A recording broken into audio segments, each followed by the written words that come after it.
हाय, मैं सोनिया विद्या गुरु से current affairs का नया सेशन फरवरी 2021 के लिए नया सेशन स्टार्ट करने वाले हैं। ये सेशन हिंदी मीडियम में है।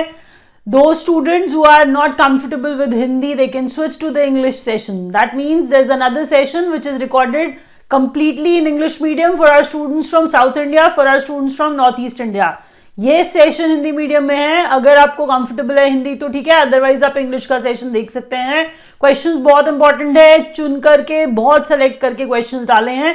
क्वेश्चंस पक्का 3 से 4 क्वेश्चंस आपके एग्जाम में आएंगे, आप देख लेना। मेरे को फीडबैक देते रहा करो, इससे मुझे हेल्प मिलती है। आप लोग फीडबैक देते हो, मुझे इंप्रूव करने में हेल्प मिलती है। मैं क्वेश्चंस और रेलेवेंट ढूंढना चाहती हूं। आप प्लीज थोड़ा थोड़ा फीडबैक देते रहा करिए एग्जाम जब देके आते हैं। वीडियो अच्छा लगेगा प्लीज लाइक कर दीजिएगा, क्योंकि अगर मैंने मेहनत करी है तो एक लाइक आपसे एक्सपेक्ट कर सकती हूं मैं। शेयर करिएगा अपने फ्रेंड्स के साथ जो प्रेपरेशन कर रहे हैं, और हमारे चैनल को, विद्या गुरु के यूट्यूब चैनल को सब्सक्राइब करना बिल्कुल मत भूलिएगा नए स्टूडेंट्स, और साथ में बेल आइकॉन जरूर प्रेस करिएगा। बेल आइकॉन प्रेस करते हैं तभी नोटिफिकेशंस आते हैं एग्जाम रेलेवेंट वीडियोस के, जो विद्या गुरु अपने चैनल पे अपलोड करता है। अब मैं यहां से स्टार्ट करूंगी, आप फोकस्ड हो जाएंगे बिल्कुल ध्यान से। और वीडियो के एंड तक एक उम्मीद है मुझे आपसे कि आप सारे क्वेश्चंस याद करके मुझे बता दोगे कि हाँ वीडियो देख के याद हो गया। प्लीज याद करिएगा, क्योंकि आप बार बार एक ही चीज के ऊपर टाइम वेस्ट नहीं कर सकते हो। आप सुनो, नोट्स बनाओ और ट्राई करो वहीं के वहीं याद हो जाए। हो सके तो मेरे साथ बोल लो। New director general of the world trade organisation, नाम थोड़ा अजीब है, 3-4 बार नाम बोलूंगी तो आपको परेशान नहीं होना है। ये सोचना है कि मैम हमारे लिए रिपीट कर रही है, अदरवाइज रीड करके मैं नेक्स्ट क्वेश्चन पे बहुत आराम से और बहुत आसानी से बढ़ सकती हूं, लेकिन मैं ऐसा नहीं करूंगी। मैं अगर बोलूंगी गोजियो कोंजो आईवीएला, वो मेरे लिए फायदे की बात नहीं है, आपके लिए है कि मुझे बार बार गोजी ओ कोंजो आईवीएला बोलना पड़ेगा, तभी आपको वो बार बार जाके याद हो जाएगा। नाइजीरिया की गोजियो कोंजो आईवीएला जो है वो डायरेक्टर जनरल बनी है नई वर्ल्ड ट्रेड ऑर्गेनाइजेशन की। वर्ल्ड ट्रेड ऑर्गेनाइजेशन जिसका हेडक्वार्टर्स जिनीवा में है। जिनीवा मतलब हम स्विट्जरलैंड को रेफर कर रहे हैं। इनके बारे में, ये जो लेडी है इसके बारे में आपको मुझे ये बताना है। अगर आप नीचे पढ़ोगे वो वैसे ही सारा लिखा हुआ है कि वो पहली महिला, पहली अफ्रीकन है, जो महिला भी पहली अफ्रीकन हम कह रहे हैं, first woman first African to become the WTO director general. क्या नाम बताया था मैंने? नाम क्या बताया था? गोजियो कोंजो आईवीएला। कहां की है? नाइजीरिया की। कंट्री याद करना भी सुपर इंपॉर्टेंट है, गोजियो कोंजो आईवीएला नाम के साथ साथ। चलिए अब नेक्स्ट क्वेश्चन की तरफ बढ़ते हैं। Main singles. अच्छा, अब हम किसकी बात कर रहे हैं? अब हम बात कर रहे हैं ऑस्ट्रेलियन ओपन की। ऑस्ट्रेलियन ओपन की बात हम कर रहे हैं। यहां से हम स्टार्ट करेंगे main singles, women singles, mix doubles और साथ में विमेन्स डबल्स और मेन्स डबल्स भी। तो धीरे धीरे करके विनर्स के नाम हम पढ़ने वाले हैं, एक एक करके याद करते हैं। नोवाक जोकोविक, कितना एविडेंट सा नाम हो चुका है, कितनी बार इनको विनर बनते हुए हम देख चुके हैं। तो नोवाक जोकोविक जो है ये सर्बिया के हैं। नाम हर हाल में कंट्री का, इनका जो मेन सिंगल्स और विमेन सिंगल्स वाले हैं इनका याद करना ही पड़ेगा। नाओमी ओसाका कितनी बार जीतती हैं, ये जापान की हैं। नाओमी ओसाका नाम से भी थोड़ा जापान के साथ आप रिलेट कर लोगे। तो नाओमी ओसाका विमेन सिंगल्स का टाइटल लिफ्ट करती हुई और मेन सिंगल्स का टाइटल लेते हुए नोवाक जोकोविक जो कि सर्बिया के हैं। यहां पर आपको यह पढ़ाना था कि नोवाक जोकोविक ने डेनियल मेडवेडेव को हराया है, और ये रशिया के हैं। डेनियल मेडवेडेव रशिया के हैं और नाओमी ओसाका जापान की हैं। इन्होंने हराया है जेनिफर ब्रैडी को। जेनिफर ब्रैडी यूएसए की हैं। अगला पॉइंट जो है मेंस डबल्स की बात करता है। जब मेंस डबल्स में हम नाम याद करें तो हम इवान और फिलिप याद कर लेंगे। तो इवान फिलिप एक ही नाम नहीं है, इवान और फिलिप दो अलग अलग नाम है और दो मेल्स के नाम है। इसका मतलब हम यहां पर मेंस डबल्स की बात करने लग गए। तो इवान और फिलिप मतलब इवान डोडिक और फिलिप पोलिसेक जो है ये मेंस डबल्स के विनर्स हैं। विमेन्स डबल्स की बात करेंगे तो एलीज और अरायना, ये भी बहुत कॉमन नाम हो गया हमारे लिए। एलीज भी मैं आपको पहले पढ़ा चुकी हूं पुराने टाइम में। तो विमेन्स डबल्स में हम कह रहे हैं एलीज मर्टेंस और अरायना साबलेंका। एलीज मर्टेंस एंड अरायना साबलेंका जो है ये विमेन्स डबल्स की विनर हैं। और मैंने आपको क्या कहा था, एलीज और अरायना याद कर लीजिए, वैसे ही काम चल जाएगा और इतने में आपको याद भी रह जाएगा। मिक्स डबल्स में जब मैं बात करूं बारबोरा की, तो बारबोरा जो है वो फीमेल है और राजीव, वो तो अब हमें पता ही है राजीव है तो मेल ही होंगे। तो मिक्स डबल्स में एक राजीव है और एक बारबोरा है। मिक्स डबल्स हो गया क्योंकि एक फीमेल है और एक मेल है, इसका मतलब अब हम मिक्स डबल्स की तरफ पहुंच गए थे। तो बारबोरा, क्रेजिकोवा और राजीव राम, ये जो है मिक्स डबल्स जीत गए हैं। किसकी बात हम कर रहे थे, ऑस्ट्रेलियन ओपन की। हर हाल में एक एक नाम आपको याद करना है और इतनी बार बोलने से मुझे लगता है शायद थोड़ा सा दिमाग में बैठ जाएगा। अगला पॉइंट देखिए, चलिए अब एक और इंपॉर्टेंट इवेंट है। नाम बहुत बदलते रहते हैं, नहीं हम नहीं बदलते हैं, वो सरकार बदलती है। तो मध्य प्रदेश में अब होशंगाबाद का नाम जो है वो बदल दिया गया है। होशंगाबाद का नाम बदलकर नर्मदापुरम कर दिया गया है। तो मध्य प्रदेश में नाम चेंज हुआ होशंगाबाद का। हमने कहा होशंगाबाद को अब नर्मदापुरम कहा जाएगा। प्लीज याद रखिएगा, खुद सुन के पता लगाइए कि जो काम जो चीज हुई है वो इंपॉर्टेंट है। अगला पॉइंट, आरबीआई ने एक एक्सपर्ट कमेटी बनाई है। अगर पूछा जाए, अच्छा देखिए, या तो ये पूछ लिया जाएगा एनएस विश्वनाथन कमेटी किससे रिलेटेड है, तो हम कह रहे हैं ये अर्बन कोऑपरेटिव बैंक से रिलेटेड है। या तो ये question primary urban cooperative banks की बात हम कर रहे हैं, लेकिन हम कह रहे हैं कि वो ये भी पूछ सकते हैं कि आरबीआई ने, जैसा मैंने पॉइंट बनाया है सेम वैसा ही आ जाए, तो कि आरबीआई ने एक्सपर्ट कमेटी बनाया है on primary urban cooperative banks, तो एनएस विश्वनाथन कमेटी है। आपको नाम हर हाल में याद रखना है, बस ऐसे याद रखिए, NS Viswanathan committee primary urban cooperative bank से रिलेटेड है, आरबीआई ने इसे बनाया है। अगला question, new science city to come up in Dehradun में, देहरादून उत्तराखंड में है, ये सब हम पहले से ही जानते हैं कि न्यू साइंस सिटी जो है वहां बनाई जा रही है देहरादून में, उत्तराखंड में, इसे याद रखिए। अब अगर मैं एक बात बोलूं कि सीएम ऑफ उत्तराखंड, यहाँ पे त्रिवेंद्र सिंह रावत जो है वो उत्तराखंड के चीफ मिनिस्टर हैं, बीजेपी वाले ही हैं, ये आपको पता चल ही गया होगा। Trivendra Singh Rawat CM of Uttarakhand.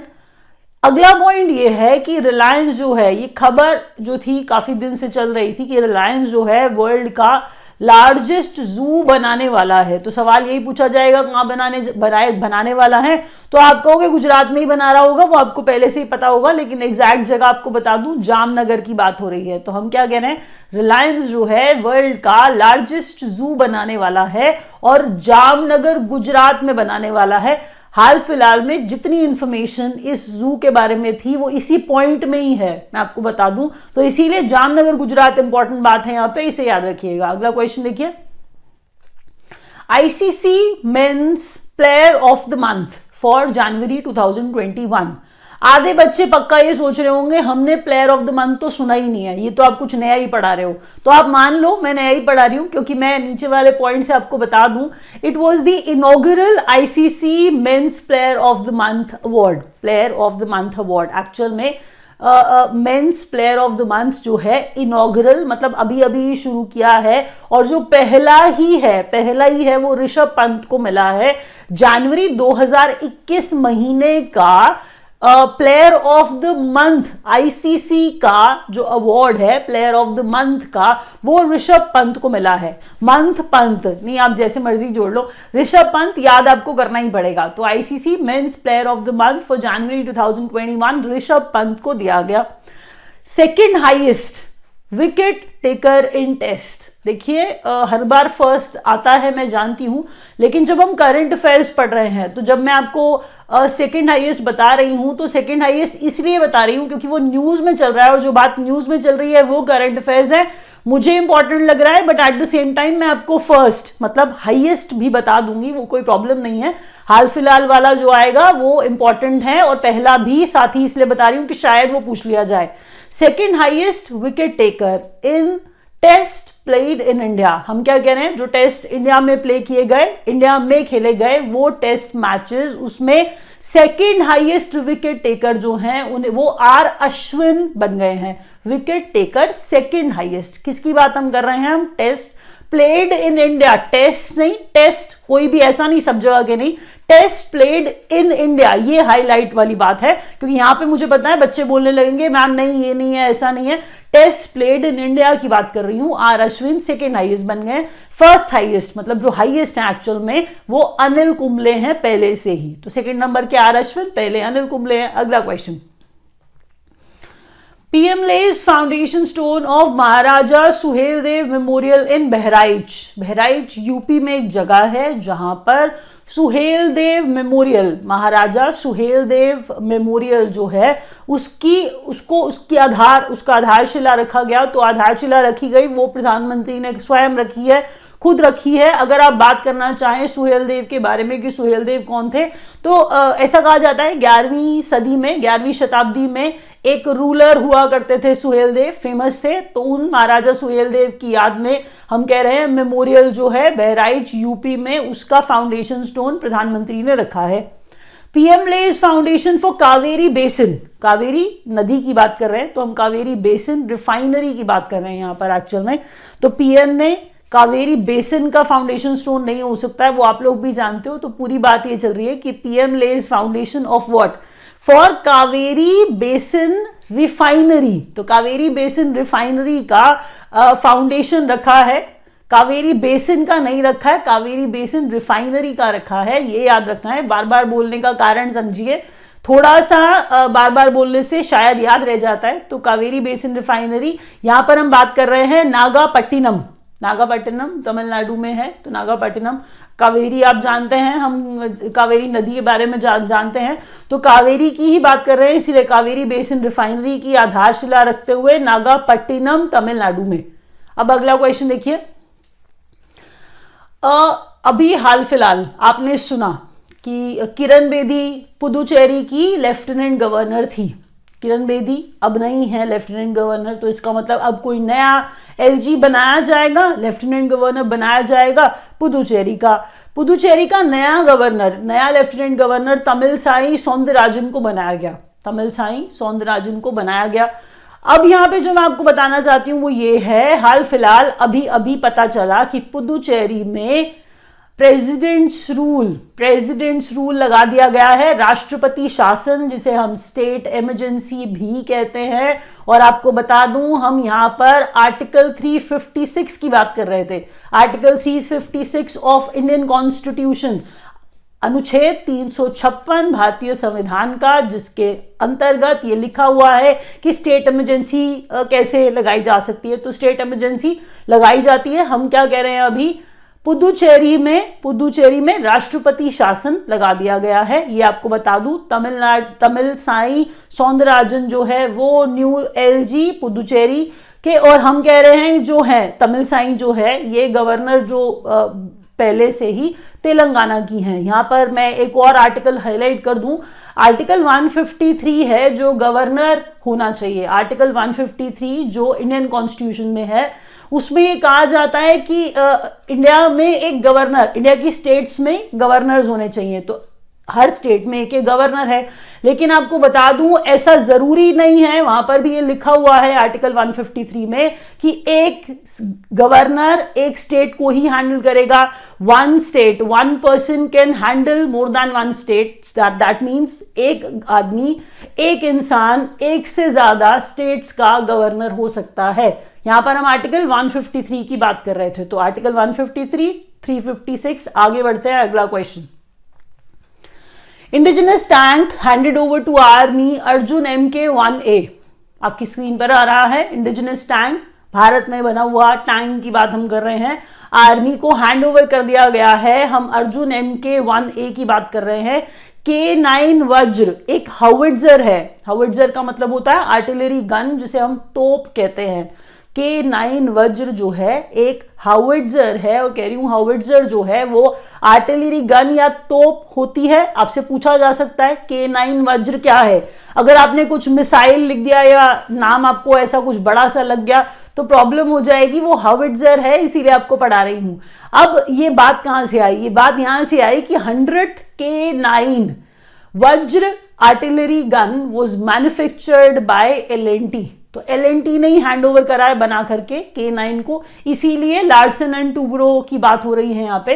तो लार्सन एंड टूब्रो, L&T, हम कह रहे हैं इसने 100वां K9 वज्र आर्टिलरी गन बना के आर्मी को हैंड ओवर किया है। चलिए अगला क्वेश्चन देखते हैं। Indian navy gets 3rd indigenous Scorpene class submarine. अच्छा, अब ना मजे की बात, नीचे यहां पर ना 6 सबमरीन्स लिखी हैं, तो अब बच्चे कहेंगे पहले सबमरीन का मतलब पनडुब्बी होता है। सबमरीन का मतलब क्या होता है? पनडुब्बी होता है। हम कह रहे हैं कि इंडियन नेवी में 3rd भारत की बनी हुई स्कॉर्पियन क्लास सबमरीन जो है अब इंट्रोड्यूस की गई है, कमीशन कर दी गई है। INS करंज की बात कर रहे हैं, INS करंज की बात हम कर रहे हैं। लेकिन मैंने क्या कहा, मैं ये कह रही थी कि मजे की बात ये थी कि जो नीचे 6 लिखी हुई हैं, तो अब बच्चे पूछेंगे 6 हैं, तीसरी आई है, कैसी बातें कर रहे हो और कैसे पढ़ा रहे हो? आप पहले मेरी बात सुनिए। स्कॉर्पियन क्लास सबमरीन, यहां से स्टार्ट करते हैं, 1 मिनट में फटाफट से सब एक्सप्लेन कर दूंगी। स्कॉर्पियन क्लास सबमरीन जो है वो कलवारी क्लास सबमरीन के नाम से भी जानी जाती है। कितनी बार ऐसा होता है कि जो चीज पहले आती है, कलवारी सबसे पहली स्कॉर्पियन क्लास सबमरीन थी, जो पहली थी वो कलवारी थी, तो उसके नाम से उस पूरी क्लास का नाम भी दे दिया जाता है, इसीलिए कलवारी क्लास सबमरीन भी कहते हैं स्कॉर्पियन क्लास सबमरीन को। पहली बात खत्म। अब मैंने ये कहा कि कुछ इंडक्ट हो जाती हैं, 6 हैं, 6 में से अगर हम कह रहे हैं अभी अभी हाल फिलहाल तीसरी कमीशन की गई है नेवी के अंदर, उनको हैंड ओवर कर दी गई है, करंज की बात हम कर रहे थे, तीसरे नंबर वाली सीक्वेंस में आप पढ़ो। तो आपको ये नहीं कहना है कि बची हुई 3 कहां है, वो नहीं आपको जानना है। नाम मैंने लिख दिया है, कोई ट्रायल फेज में है, कोई अभी बन रही है, आपको वो चीज बिल्कुल नहीं जाननी है, क्योंकि ऐसी चीज नहीं पूछी जाती है। नाम पूछा जाता है, 6 है, मैंने लिख दिया है यहाँ पे कि वो ट्रायल फेज में है, वो बन रही है, वो आने वाली हैं, तो it does not actually, it should not bother you. INS Kalwari पहली है, INS खंदेरी दूसरी है, INS करंज तीसरी है जो हाल फिलहाल इंडक्ट की गई है, INS वेला है, INS वागीर है, और ही साथ ही साथ INS वागशीर है। तो ये 6 हैं, इनका नाम अच्छे से याद कर लीजिए। और अभी हाल फिलहाल जो बात हम कर रहे हैं वो तीसरी की कर रहे थे। अगले क्वेश्चन की तरफ बढ़िए।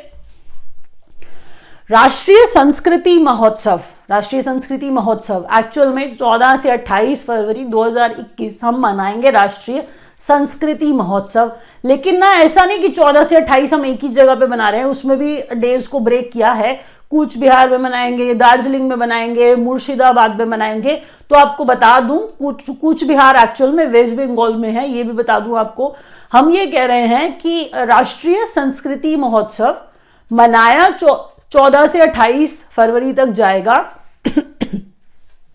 लेकिन इसका इनॉग्रेशन मतलब जो फर्स्ट वाला फेज है 14 से 16 फरवरी तक जो था वो कूच बिहार में मनाया गया। तो हम कह रहे हैं कि इनॉग्रेटेड इन कूच बिहार। कूच बिहार वेस्ट बंगाल में, मैंने आपको ये बताया, और कूच बिहार में 14 to 16 तक मनाया। और बाकी जो बचे हुए डेज है उनका ब्रेकअप ऐसे है कि दार्जिलिंग में मनाया 22 से 24 फरवरी जाएगा, और मुर्शिदाबाद में 27 से 28 फरवरी तक मनाया जाएगा। तो 14 से 16 कूच बिहार, 22 से 24 दार्जिलिंग और 27 से 28 मुर्शिदाबाद। पूरा सब याद रखिए अच्छे से, क्योंकि जो भी इंफॉर्मेशन है सब इंपॉर्टेंट है। इनॉग्रेशन कूच बिहार में था, लेकिन ये याद रखना था। अगला क्वेश्चन देखिए। दोभी दुर्गापुर नेचुरल गैस पाइपलाइन, इसका इनॉग्रेशन वेस्ट बंगाल में दोभी दुर्गापुर नेचुरल गैस पाइपलाइन जो है इसका इनॉग्रेशन वेस्ट बंगाल में किया गया है, और इसको गेल ने बनाया है। गेल PSU है, ये आपको याद रखना है। तो गेल जो है भारत का PSU, इसी ने डेवलप किया है वेस्ट बंगाल का दोभी दुर्गापुर नेचुरल गैस पाइपलाइन को।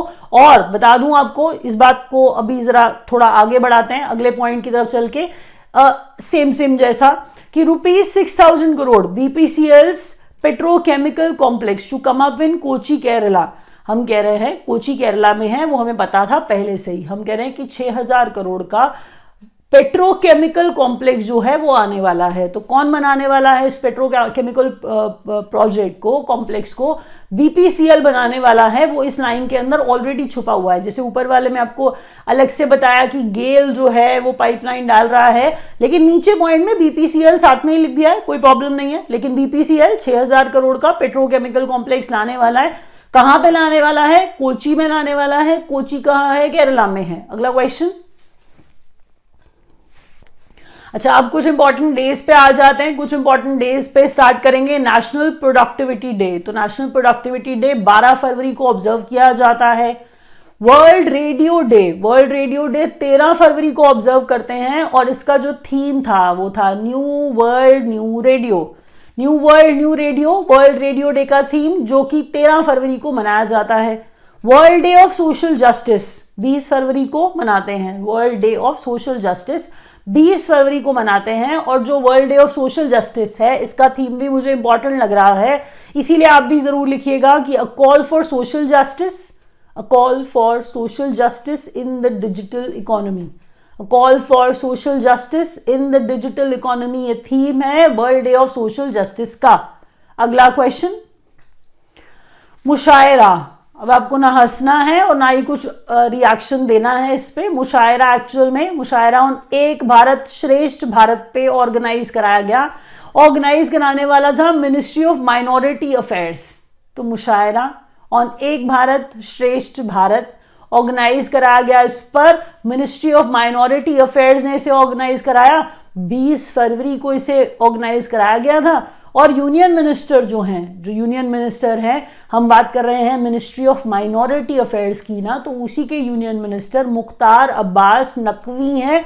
इनका नाम हर हाल में याद रखिए, मुख्तार अब्बास नकवी यूनियन मिनिस्टर हैं मिनिस्ट्री ऑफ माइनॉरिटी अफेयर्स के, जिसने 20 फरवरी को मुशायरा ऑर्गेनाइज कराया था। और मुशायरा मतलब किस पे? एक भारत श्रेष्ठ भारत पर। चलिए आगे बढ़ते हैं। पायलट पेयजल सर्वेक्षण। अच्छा, पायलट सर्वे है, मतलब not all the areas are included. हम कह रहे हैं कुछ स्पेसिफिक जगह के लिए पायलट सर्वे, सर्वेक्षण मतलब वैसे भी सर्वे ही है। तो पायलट सर्वे है पेयजल वाला। किसके अंडर है? जल जीवन मिशन के अंडर है। जल जीवन मिशन के अंडर पायलट सर्वे है पेयजल सर्वेक्षण, जिसका नाम है। कंडक्ट कराया था इसे ministry of housing and urban affairs ने। अब अगर मिनिस्ट्री ऑफ हाउसिंग और अर्बन अफेयर्स का नाम ले दिया, ministry of housing and urban affairs का नाम ले दिया, तो इसके लिए मिनिस्टर भी इसके बताए जाने चाहिए। तो मिनिस्टर जो है minister of housing and urban affairs के हरदीप सिंह पुरी हैं। इंडिपेंडेंट चार्ज आपको ये पता होना चाहिए पक्का से। हमने कहा मिनिस्टर ऑफ स्टेट हैं ये, यूनियन मिनिस्टर नहीं है ये। Independent charge ministry of state, independent charge किसका? Ministry of housing and urban affairs का। हरदीप सिंह पुरी हैं जो इसे हैंडल करते हैं, ministry of housing and urban affairs को। और जल जीवन मिशन जो था, जिसके अंदर पेयजल सर्वेक्षण एक पायलट सर्वे है जो कंडक्ट कराया गया। चलिए आगे बढ़ते हैं। Navy's largest war game combat exercise. Navy का largest war game combat exercise in Indian ocean region, जिसका नाम था ट्रोपेक्स 21। अब ट्रोपेक्स का ना आपको वर्ड टू वर्ड तो फुल फॉर्म ढूंढना ही नहीं है, क्योंकि मिलेगा ही नहीं, बट फिर भी आप और मैं इकट्ठे पढ़ेंगे तो शायद कुछ हो जाए। तो थिएटर लेवल ऑपरेशनल, अब यहां पर आर जो है वो बाद में आ रहा है, रेडीनेस है, कोई बात नहीं, आप काम चला लो। Theatre level operational readiness exercise, theatre level, यहां पर हम कह रहे हैं theatre level operational. Theatre level एक साथ रखिए, ओ ऑपरेशनल रखिए, आर आगे चला गया था रेडीनेस वाला, तो अब पीछे ले आते हैं। तो ट्रोपेक्स बना रहे हैं और ईएक्स एक्सरसाइज है, तो हम कह रहे हैं theatre level operational readiness exercise 21 navy का largest war game combat exercise है। कहां पर है? तो इंडियन ओशन में है, ये बता दिया था मैंने आपको। बात अब पासेक्स की करने वाले हैं। पासेक्स मतलब पैसेज एक्सरसाइज की बात हम कर रहे हैं। पैसेज एक्सरसाइज में फिर वही बात की जगह और किन दो कंट्रीज के बीच में कौन सी एक्सरसाइज हुई, यही तो बताना होता है। तो पासेक्स हुआ, पैसेज एक्सरसाइज हुआ इंडिया और इंडोनेशिया के बीच में, किन दो कंट्रीज के बीच में, और कहां पर? अरेबियन सी में। और नेवी, नेवल एक्सरसाइज है, मैरीटाइम एक्सरसाइज है। दोबारा पासिक्स नेवल एक्सरसाइज है, मैरीटाइम एक्सरसाइज है। मैरीटाइम का मतलब ही सी होता है। पासिक्स मतलब पैसेज एक्सरसाइज, किसके बीच में? इंडिया और इंडोनेशिया के बीच में। और अरेबियन सी था। अगला क्वेश्चन देखिए, first African nation to sign comprehensive economic cooperation and partnership agreement with India, Mauritius. दोबारा बोल देती हूं, थोड़ा तेज बोल गई, समझ नहीं आया होगा आपको। पहला अफ्रीकन नेशन, तो इससे हमें एक बात और पता चल गई कि मॉरिशस क्या है, अफ्रीकन नेशन है। जिनको नहीं पता था उनको ये पता चल गया। तो पहला अफ्रीकन नेशन है जिसने साइन किया है comprehensive economic cooperation and partnership agreement. तो हम कह रहे हैं मॉरिशस है वो। मॉरिशस के प्रधानमंत्री प्रविंद जुगनाथ हैं। तो प्रविंद जुगनाथ मॉरिशस के प्रधानमंत्री हैं और एमओयू साइन किया गया है किससे? ऑस्ट्रेलिया के साथ। बट है किस पे? स्पेस कॉर्पोरेशन पे एक एमओयू साइन किया गया है। इसरो मतलब हमारी वाली और ऑस्ट्रेलिया की स्पेस एजेंसी में एमओयू साइन किया गया है। अब सवाल अगर आए तो ये पूछा जाएगा ना कि इसरो और हाल फिलहाल किस देश की स्पेस एजेंसी ने स्पेस के ऊपर एमओयू साइन किया है? तो ऑस्ट्रेलिया है वो कंट्री, ऑस्ट्रेलिया की स्पेस एजेंसी है वो। अगला क्वेश्चन देखिए, campaign to boost electric mobility, electric vehicles and electrical cooking. अच्छा, पहले गो इलेक्ट्रिक इसका नाम है। गो इलेक्ट्रिक की बात हम कर रहे हैं तो गो इलेक्ट्रिक का जब इनॉग्रेशन किया गया तो Nitin Gadkari roads and transport minister जो हैं वो भी वहां पर थे आरके सिंह के साथ। अब आरके सिंह कौन है? 2 मिनट रुक जाइए, सारी बात करते हैं, पहले सुनिए। मैंने क्या कहा? कैंपेन जो बूस्ट करेगा इलेक्ट्रिक मोबिलिटी को, मतलब इलेक्ट्रिक व्हीकल्स की बात हो रही है ना। अभी थोड़ा टाइम पहले बताया गया था कि सारे के सारे व्हीकल्स, इवन गवर्नमेंट के भी इलेक्ट्रिक होने वाले हैं, हम इलेक्ट्रिक व्हीकल सब कर देंगे। तो आपको बता दूं, इलेक्ट्रिक व्हीकल्स को प्रमोट किया जा रहा है, इलेक्ट्रिक कुकिंग को प्रमोट किया जा रहा है। तो ये कैंपेन जो है इसके लिए बनाया गया वो था गो इलेक्ट्रिक। फिर मैंने आपको क्या कहा? आरके सिंह के साथ नितिन गडकरी थे जब इनॉग्रेशन हो रहा था। मिनिस्टर ऑफ स्टेट हैं आरके सिंह। इंडिपेंडेंट चार्ज, मैंने क्या कहा? देखिए, इंडिपेंडेंट चार्ज का मतलब यही है मिनिस्ट्री में इनके ऊपर कोई और मिनिस्टर नहीं है। वो RK Singh minister of state हैं, इंडिपेंडेंट चार्ज हैं। Power and new and renewable energy हम कह रहे हैं minister of state Shri RK Singh. अगला क्वेश्चन देखिए। अच्छा चलिए, अब लास्ट क्वेश्चन है, इसी बात पे थोड़ा और ध्यान से सुन लेना। Only Indian city to be reorganised as a 2020 tree city of the world.